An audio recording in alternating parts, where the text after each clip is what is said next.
Señal Internacional.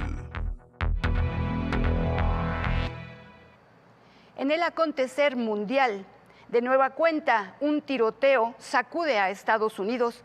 Esta tarde se registró una balacera en un hospital de la ciudad de Tulsa, en Oklahoma, la cual dejó 5 muertos, incluido el agresor, quien se presentó con un rifle y disparó.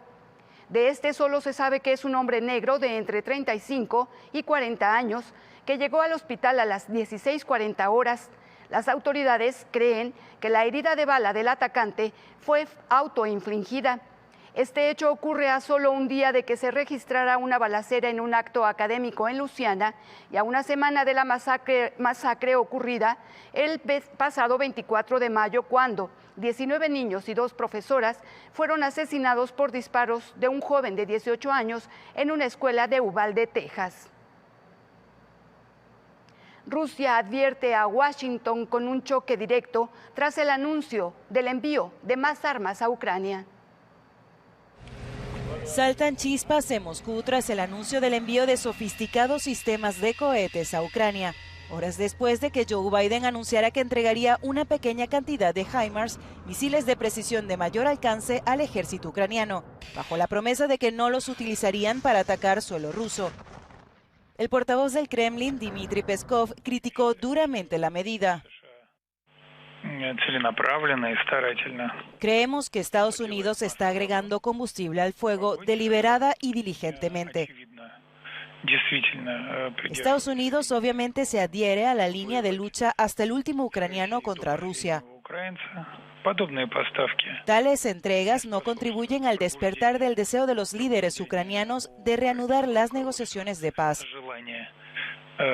Por lo tanto, vemos esto, por supuesto, negativamente.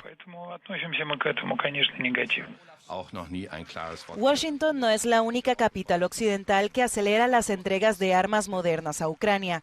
Blanco de muchas críticas por su lenta reacción, Berlín ha hecho un importante anuncio. En las próximas semanas también entregaremos más armas. El gobierno federal acaba de decidir que suministraremos el sistema Iris-T, el sistema de defensa aéreo más moderno que tiene Alemania.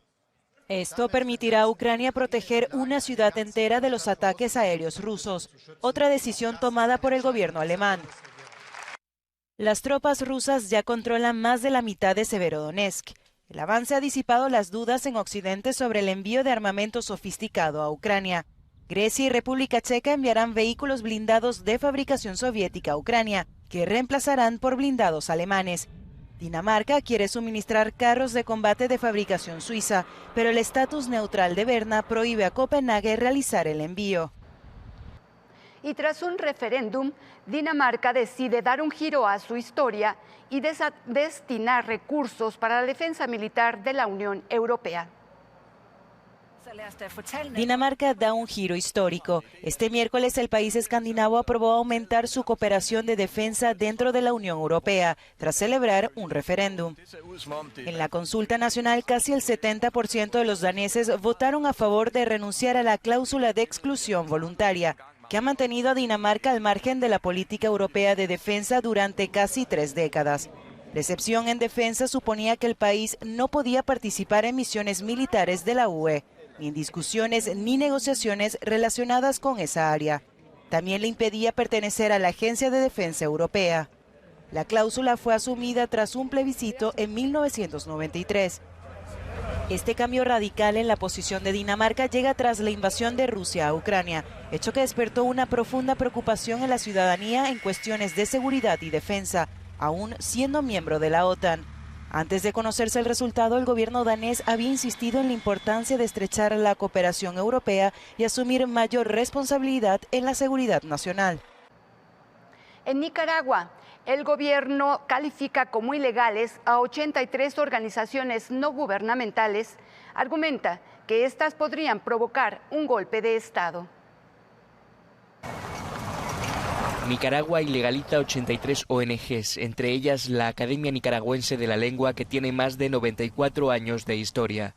El gobierno la acusa, al igual que al resto, de no registrarse como agente extranjero.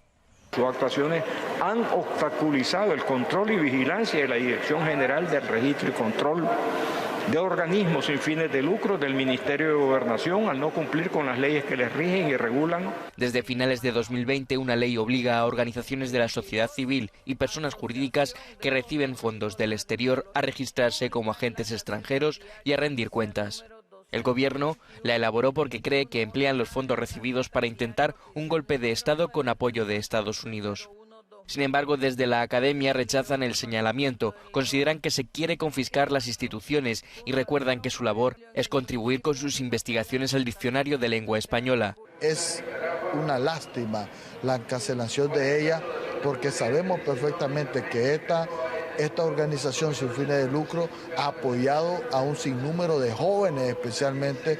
Con esta nueva tanda, el gobierno de Ortega suma ya más de 300 entidades canceladas desde 2018, cuando se produjeron unas protestas antigubernamentales que dejaron más de 355 muertos y miles de exiliados, según la Comisión Interamericana de Derechos Humanos.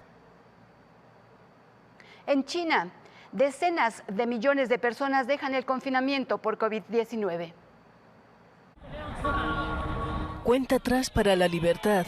En Shanghái, una multitud se reunió a lo largo de la icónica zona ribereña cuando el reloj marcó la medianoche, marcando así la reapertura de la mayor ciudad de China el miércoles, tras 2 meses de encierro por la COVID-19.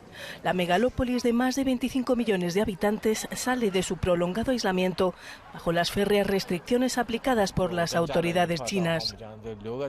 He venido al río Huangpu con mi familia para celebrar el levantamiento de las restricciones. Espero que no vuelva a haber una situación así y que en el futuro no dejemos que la pandemia afecte a nuestras vidas, decía este residente. Shanghái vuelve poco a poco a la normalidad.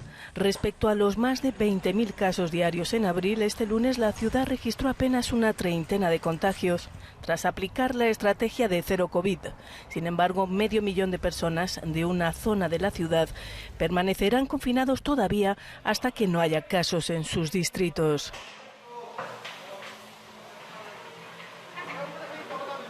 Mientras tanto, en Europa, Grecia es el último país en levantar las restricciones contra la pandemia de la COVID. A partir del 1 de junio se suprime el uso de mascarillas en la mayoría de los lugares, excepto en el transporte público, los hospitales y los centros de atención a personas mayores. El gobierno griego ha confirmado que a partir de este 1 de junio las mascarillas no serán obligatorias en los aviones ni en los lugares públicos, una decisión que se produce tras el anuncio de la UE de suprimir este requisito en los aeropuertos. Sin embargo, la recomendación sobre el uso de la mascarilla difiere entre los diferentes Estados miembros, dependiendo de la aerolínea y del país de procedencia y destino. Hasta aquí la información más relevante en México y el mundo. Carlos, regresamos contigo. Muchas gracias, Nelda. Buenas noches. Muy buenas noches. Yo voy a otra pausa. Regreso con más.